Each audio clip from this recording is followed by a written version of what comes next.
STAR method is something that everybody would have heard in some point in their careers. It's a very important tool and a very important methodology to follow when you're explaining something to somebody, especially in an interview. If you want to explain a process improvement or if you want to explain what your achievements are, STAR method is the gold standard to explain your achievements. So, STAR, S-T-A-R. So, S stands for situation. What was your situation? What did you handle? For an example, if you're a salesperson, you might come up with a situation where your sales accuracy was low in a certain period. So that could be your situation. There was a situation where in a certain period, for a whole 1 year, we were down in sales because our sales forecast was very inaccurate. It was around 40%. The accuracy was around 40%. It's always good to give a number as well.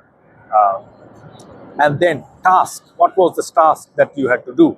So your specific task in this case would have been to improve the sales forecast so that you could make sure your forecasting accuracy will bring in more sales and would bring in more efficiencies and profit eventually. So that was your task. And after you explain the situation and explain the task, then it's about what actions you took. So you could bring out, maybe you'd have introduced a new dashboard or something like that. So your action was, I introduced a dashboard to monitor sales, realization of sales each month. So then you could adjust your forecast for the next month. So that could have been your action.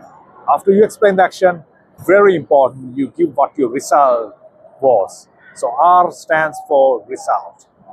The single most important factor and the single most factor that everybody neglects is giving out what was the result. After introducing this dashboard and going through that process, our sales forecast was improved from 40% to 80%. That was your result. Finishing off a fantastic achievement explanation in your interview. Try that STAR method. Absolutely the gold standard to explain your achievements in an interview.